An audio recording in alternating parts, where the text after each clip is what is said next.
So this is a before and after for scary stories to tell in the dark.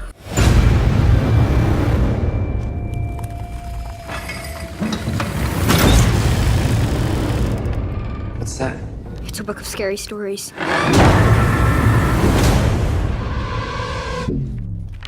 Tell me a story. I think I got that right. Produced by Del Toro, directed by André Øvredal, Norwegian. I watched his Trollhunters, watched his Autopsy of Jane Doe. And those are fun, so I look forward to this. You saw the trailer for this, right? No. Oh, fun times. So if you like spiders, that'll be great. But yeah, it's just, I never read the books. Have you read the books? I did. I have read the books. Oh, great. So Some we can of them. compare. Yes. I never knew about them. But I don't remember. Okay, so I think visually it'll be nice. Del Toro is producing, so that's nice. I don't know any of the cast, so that's always a plus. I have no expectations in terms of acting. Is it going to be scary? I don't know. It's coming out in August. I just remember the books had weird endings, that's all. Like unsatisfactory, kind of creepy endings. Not like... Is it like open-ended or it doesn't matter type of ending? That's the feeling I got. It's been probably over 20 years since I read them, but I've still been a small one. Yeah, I have no expectations. It's a free movie, so there's that. And yeah, that's it. So this is before and this is after. So that's that. That's done. Jump scares galore. I think this is a very classic type of horror, like a very entry level, like you don't think too much. It's very by the book. Like find something, you read it, and I think it's by the book, good one. I think it does go against the trope of like they just found something and they're curious, whereas they just believe this as a myth. Like the character of Stella was set up that it's like it makes sense that she would be interested in all this stuff, but she doesn't believe it's real. And I think like with the director, I think he did a really good job with the cast. I think they did, like these are like, I assume they're in teens, late teens playing like seniors. Their acting was very believable. Yeah. You just have to run around scared. Yeah, I think, directing wise, I mean, comparative to like Trollhunter or Jane Doe, I feel like the director's like directing chops is really knowing how to really direct his actors and actresses, because like in Jane Doe, it's only 3 actors, and they delivered a great job. Like it's Emil Hirsch, the guy that plays Stryker in X2, and some newcomer, and I think like so throughout the whole film, I think like everyone did really well in terms of just like being in the moment. I think I was more interested in watching them than caring about the actual story. Granted, I feel like the time that it comes out at is kind of like lackluster, because you have Stranger Things, you have It, so like now this thing happens in the 60s, 68, and they constantly remind you of the Nixon presidential campaign, and I think you would like, it'd be hard not to compare what's been out.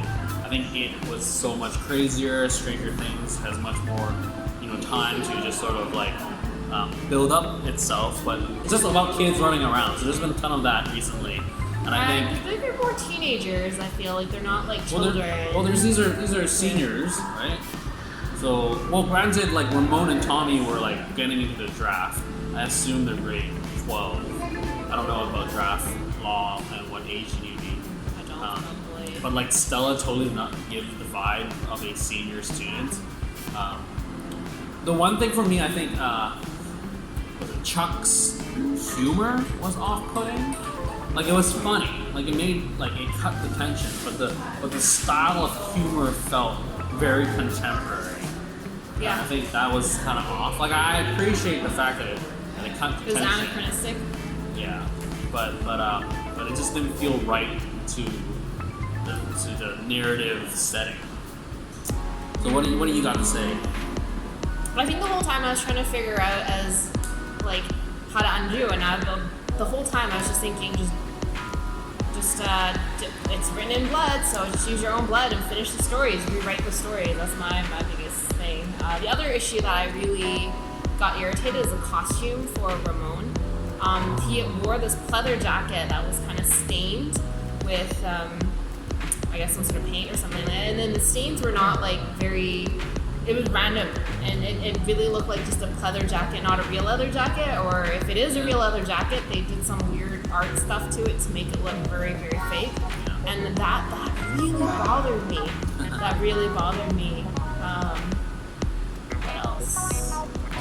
I do appreciate the physicalness. I think I would sort of so comparing it to it, because there's stages. Like each kid has a thing. Granted, in it they survive all the time, and this one is a different outcome. But it's interesting how in it, like near the last quarter, that's when it gets like super physical, and the clown starts like moving, and it's like you sort of accept that movement, so it's not scary anymore, but it's like sort of thrilling because it's like a chase scene. And then in this one, it happens the same with that walker thing. I think that was pretty cool initially, but the longer it stayed on the screen, the more campy it got, and the less scary it got. I think like when it first showed up, I was like, oh, this is pretty intense. Like is this gonna jump up and like kill the guy? I mean, granted, this is I definitely feel like this is like an entry level, like, oh, you've never seen horror, but you're curious. I think their disappearances all were, whatever story that was written about them is one of their weakest points. Like for the cheerleader like girlfriend, that blonde. Yeah. She was Ruthie was really concerned about her looks, so she got something that was related to her skin. Speaking of which, I think it would have been a lot grosser and more accurate if baby spiders actually like egg sacs. If she popped her face and egg sacs came out, that would be a more smooth transition than fully grown adult spiders, all female, coming out of her face. I was like, not bad. Horror ghosts needs logic. Now that you brought it up, I feel like I hate to compare it, but it was much more psychological in terms of fear. Yeah. Like there was like a setup of why those things happen, and it makes sense because the clown feeds on your fear. But here, it just felt like they're just telling you stories. Like I think it's sort of reminiscent of like, oh, they interacted with something, Tommy and the Scarecrow, and then like Augie with food and being super anal about where it came from. But it was just like. But the Scarecrow's face also, like whoever makes a Scarecrow with such a humanoid face, and why is it always rotting? Why are there such massive beetles crawling in and out of the face? I'm like, I think it's a little bit heavy-handed in terms of that. I think like the Walker thing was kind of nice because finally you sort of know Ramon's character. Oh, he's like he ditched his draft and then he told the story out of campfire, so it makes sense. But it was just like, I don't know. It's just like you read the books. Is this from any of the books? It's been like I don't remember, but I do remember there was like I like how the book flipped, and I do remember some of the titles like Cat's Paws and some of that. So also they do actually put some of the titles in there. So you have to remember that this is like written by someone who was writing for children. Yeah. So this is a long time ago. Like, makes me wonder like how this compares to like Goosebumps, like the books versus like. R.L. Stine did it better. What's his face doing those movies? Yeah, I think in terms of like art direction, I think Del Toro produced it. He wrote the screenplay story, and he helped edit this movie. And I feel like definitely it felt way too long.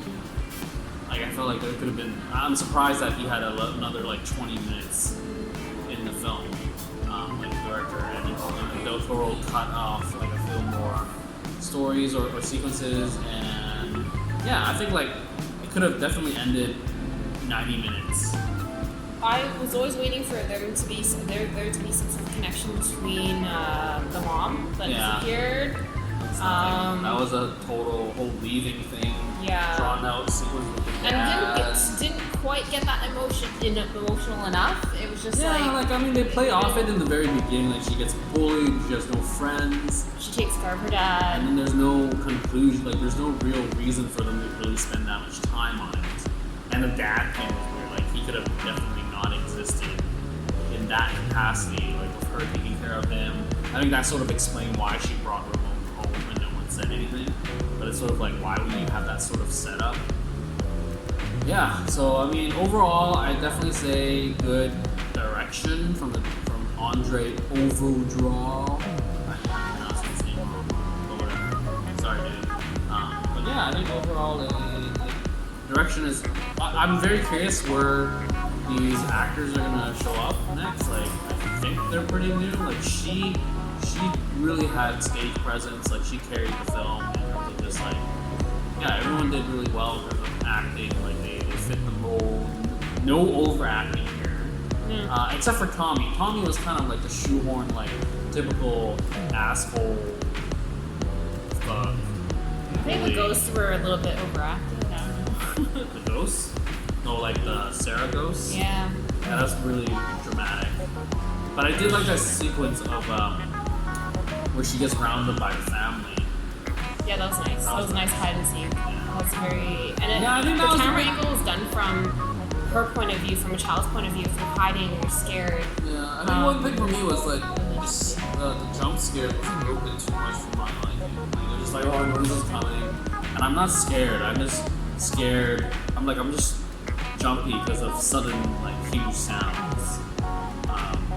Yeah, I think, yeah, so overall, I said it 3 times, third time. I think it's a classic vibe. It doesn't play anything too far into like, ooh, that was really intense. You should definitely watch this. But rather like, yeah, you can watch it if you're like, you know, it's too intense for you. I don't feel like I'm gonna have any trouble sleeping. No, I don't. Yeah. It's not like that with Annabelle. Annabelle was like, Really. Yeah. Though I did wish that there was more practical effects. Like the woman with the long hair with Chuck. I feel like, I don't know, she sometimes felt like she was kind of CG, but I feel like she's probably all practical. The Walker guy was definitely CG, and I felt like that's sort of what I missed was that initially when he showed up, I was like, ooh, that could be a practical thing, and then just moving it. But then when the body started moving, I was like, nope, that's all CG. And it was done really creepily because that thing moved not like human, Which is nice. but also not efficiently. It's kind of weird. I don't think that the fat, white, the woman thing was not scary. But the girls beside me, they were very freaked out by it. So They wouldn't stop talking about it. And yeah. I mean, I don't know. It was just more like, oh, he's gonna get caught. It's not scary. Like if they pulled off that thing that Japan had, that scare thing, that woman head on a bird's body, like Momo. Yeah, I think they're making a movie off Momo, but I felt like if they went into that realm a bit more, I think that would have been more like shocking and just like creepy. Yeah, I think that's the biggest thing with this movie is that it's not scary. It's just jump scares, and it's not creepy. It doesn't like make your skin crawl. But maybe it is very similar to the books, because with the books, it leaves you with the unsatisfied feeling of then what? And that's exactly what this movie portrays. So yeah, I think all in all, it's like great for the cast for this resume buffer, but for watching it, I don't know what to say. I think it's the weakest out of Andre's 3 films that I've seen so far, but I appreciate the effort. So that's all. Anyways, that's it. Keep watching, keep liking, and subscribe, and sharing is caring. That's all for this before and after of Scary Stories to Tell in the Dark. Out.